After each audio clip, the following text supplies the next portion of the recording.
My name is Mark, and for the last year, my life had been a whirlwind of courtroom drama and painful revelations. My ex-wife, Sarah, and I had been battling for custody of our 10-year-old daughter, Sophie. We had been through a messy divorce that left both of us hurt and emotionally scarred, but Sophie was the one who had to bear the brunt of it all. Sarah and I had always disagreed about how to raise Sophie, but after the divorce, things took a more sinister turn. Sarah was more focused on her new life than on what Sophie truly needed.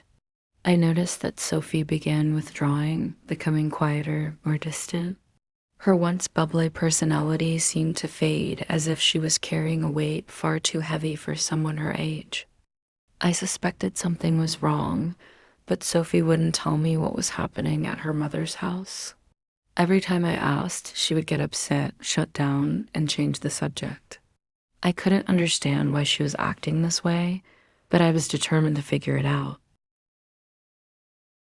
The more I tried to talk to Sophie, the more she pushed me away. It broke my heart to see her so withdrawn, and I knew something wasn't right. It wasn't just her behavior. It was the way she looked at me like she was afraid of something I didn't understand. Then one night, Sophie came into my room, trembling. She sat at the edge of my bed, wringing her hands nervously. "Dad, I'm scared," she said, her voice barely a whisper. I pulled her close, trying to comfort her. "Sweetheart, you don't have to be scared. You can tell me anything, you know that, right?" She hesitated, her eyes welling with tears. "I don't know what to do. I don't want you to get mad at me. I just, I don't want to go back to Mom's house." My heart sank. "Why? What's happening there, Sophie?" "I can't tell you," she sobbed. "You won't believe me?" I kissed her forehead, holding her tighter.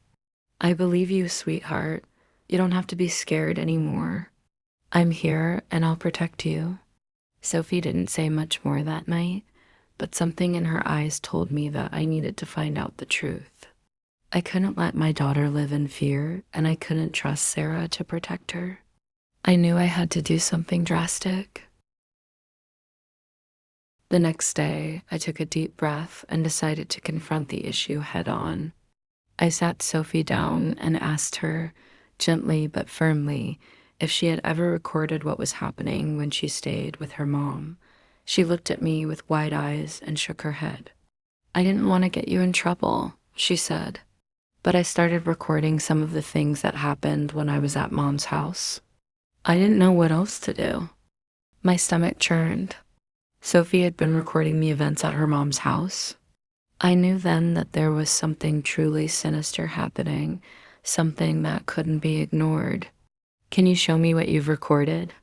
I asked, my voice barely above a whisper. Sophie nodded, and from her bag, she pulled out her phone. She unlocked it and opened an app where she had saved several videos. I watched as my heart broke into a million pieces, seeing the pain my daughter had been hiding for so long. In the videos, I saw Sarah acting cold and distant towards Sophie, but there was something else. There were moments where Sarah's boyfriend, Ryan, would be alone with Sophie. His behavior was inappropriate, crossing every boundary that should have been respected.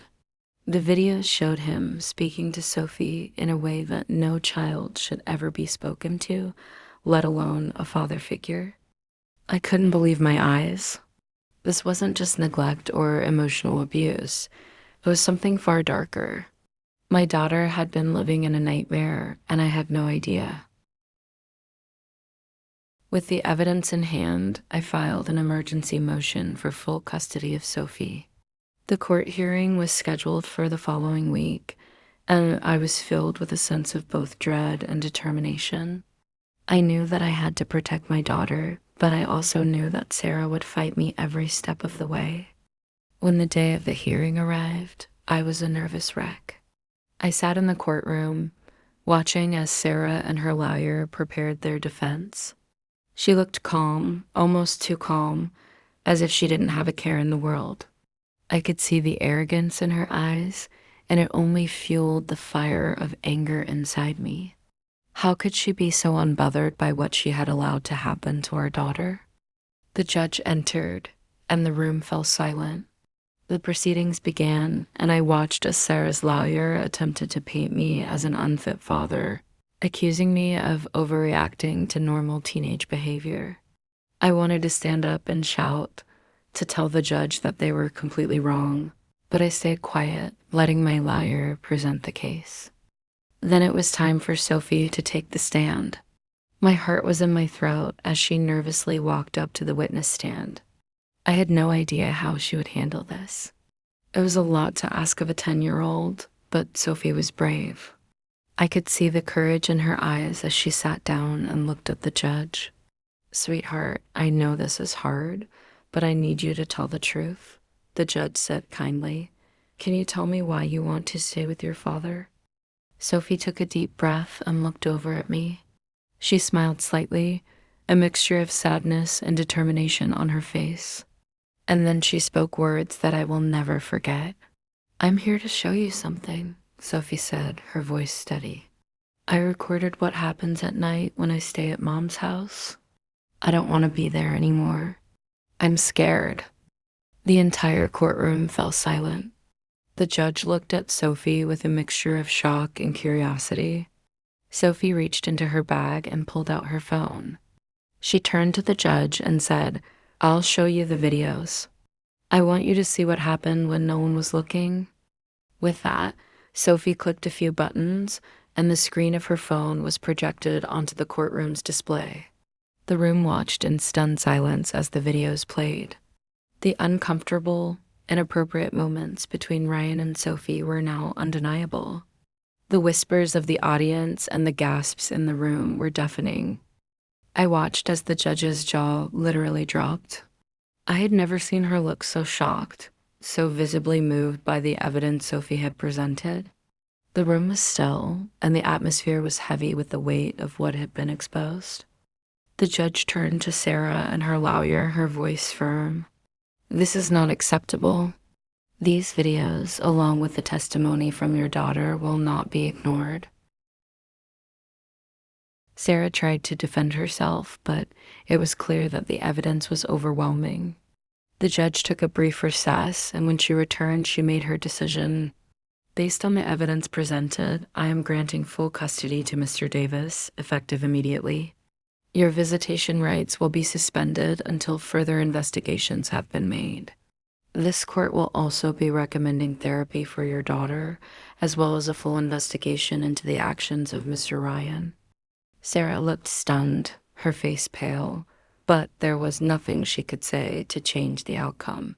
The truth had been laid bare.